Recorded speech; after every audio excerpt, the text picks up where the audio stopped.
Hello and welcome to the How to Talk to Girls podcast. On today's episode, we're going to talk about fear. Now, this is a common topic that does come up on the podcast, and honestly, there's so many different ways to tackle this that I don't want to have just, one episode that covers it and then move on to the next. Something I like to do with this podcast is revisit topics in different ways to help guys out with some of the biggest questions that I get. And of course, one of the bigger questions that I get is how to get over rejection, how to get over fear, and how to feel more comfortable talking to girls. And I dug up something from the archives that I think you're really going to enjoy and, more importantly, learn from. This was back in 2012, maybe 2013, and I went on a trip to the Amazon.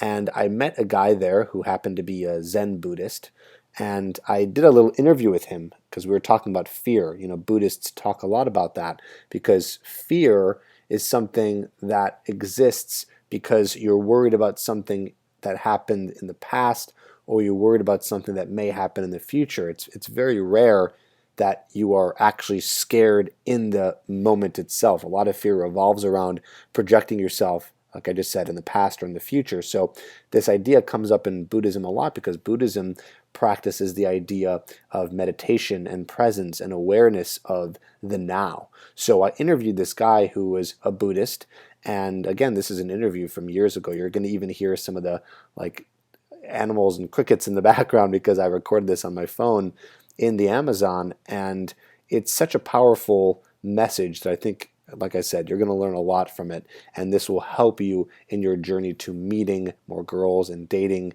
and really overall just help you out in life. So I dug this up from the archives, and I thought it'd be a really good episode for you. So why don't you go ahead and check this out, learn something from it, take notes because there's a lot of deep things that are said here, and I hope you enjoy. Here it is.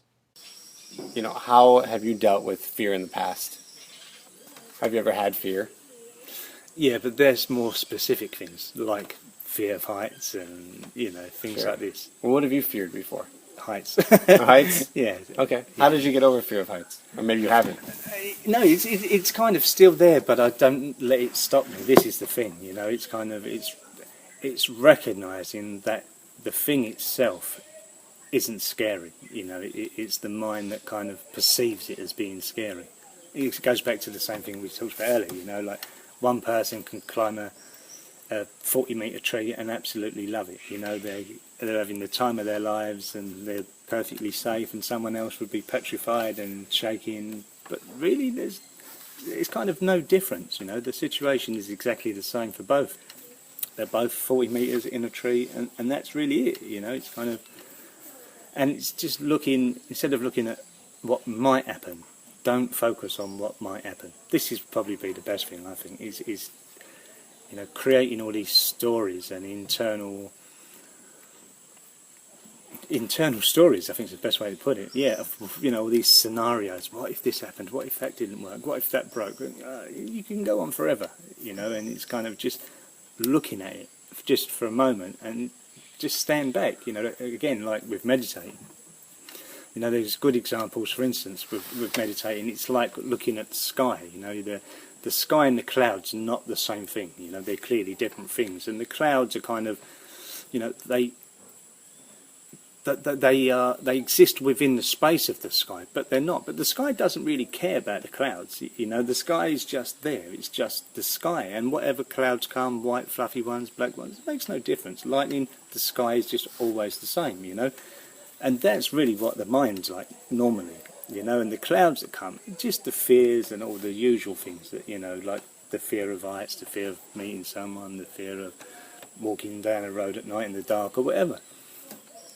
And it's just recognising that all these things that come are all identical. Even the good things, the things you like, they're no different from the things you don't like. They're all just like these passing clouds that kind of appear within this space of the sky, and the space of the sky is just your own mind in this analogy, So the mind is just, it's kind of just holds everything, and what comes past, you can either attach to that cloud and really become polarised by it, in which case the fear becomes very strong, or you just stand back and just watch it a little bit, You know, don't push it away. That's definitely not the right approach, because it will only come back and probably twice as bad as before you started. But if you just watch it and see what happens when you have that fear, you know, does anything bad happen to you because you have it?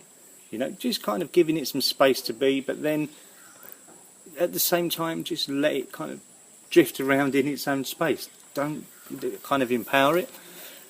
And then for sure, yeah, it becomes easier. You know, for instance, with the heights, you know, I've done the zipline thing here, you know, and it isn't particularly high by some people's standards. I think it's about 90 feet or 100 feet or whatever it is they said it was. And going up there, you know, the first few steps or first few meters, you start to feel a bit nervous, but then you kind of relax a little bit. This is the thing, you know, is just relax and watch what's going on. And, you know, don't put the focus in completely on those bad feelings, you know, but just on the bigger picture. And slowly, you know, you're at the top of the tree, you actually don't feel so bad, you know, and then it's kind of... And then the good thing is to tell yourself, it's like, on like the affirmation side, is when you're up there and you're feeling perfectly okay, that's a good time to kind of say to yourself, well, actually, this is all right. You know, it's kind of, everything's fine. It doesn't really matter now, yeah?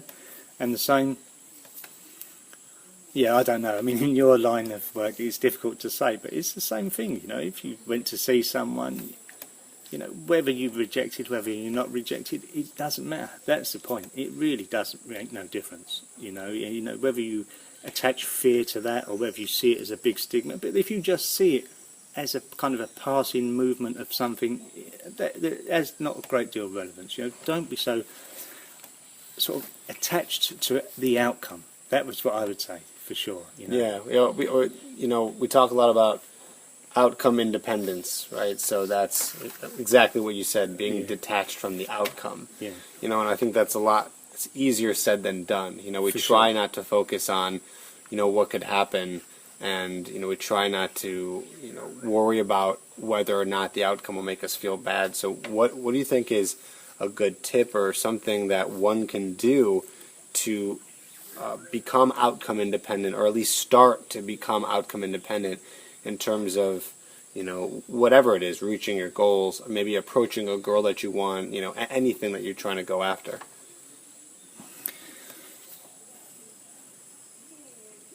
I think don't be too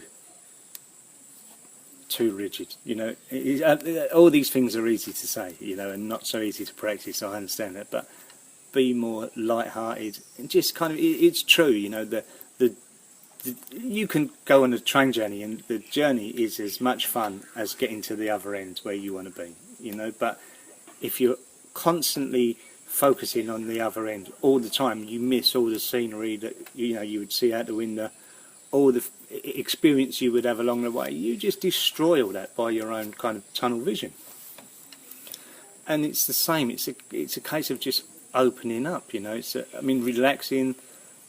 Just breathing deeply, just kind of looking around and taking your mind away from that. It's just, again, like I have to keep using meditation, you know, because it's the thing that kind of makes more sense to me. But the point of meditation is that you focus on one particular thing and you keep your mind on it.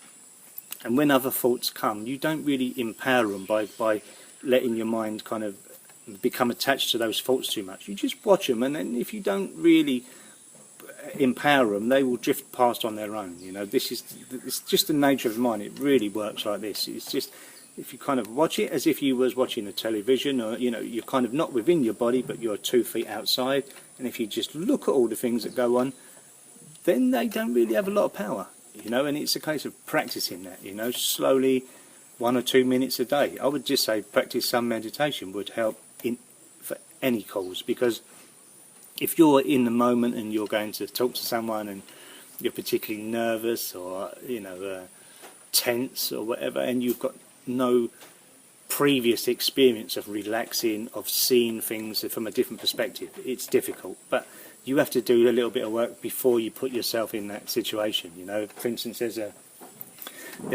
Tibetan saying, which is like, you know, you don't try to build the dam when the river's flooding. It's like this, you know. So, you know, you can kind of You could even go to this position where you mentally visualize yourself in a bar with someone going through the motions, and when the tension comes up, because if you sort of, you know, concentrate on enough, you can still invoke all those feelings, you know, and those fears and phobias and anxieties and things. And then when they come up, just look at them and then just breathe and relax and, you know, practice a little outside of that environment, you know. So when you're in it, you've got sort of some mechanism that you can sort of apply from that perspective. And ultimately, you know, the result ain't so important. Same thing, we played football in the village last week here with the kids, and not with the kids, with all the adults from the village. And, you know, I've got no idea who won. I don't know who scored, what goals, whatever, you know, because in that particular instance, I had no focus on winning the game or getting the best goal, or, you know, I just wanted to enjoy being with those guys, you know. I'd never met them before. And it was a great experience. I completely enjoyed it, you know. And at the end of it, I felt like it was like a nice thing to do, you know. I got a lot of benefit from it, made some new friends, and, you know, it didn't really matter whether we won, lost, or whatever. And I think it's the same thing, you know. It's just try to enjoy as much as you can anyway.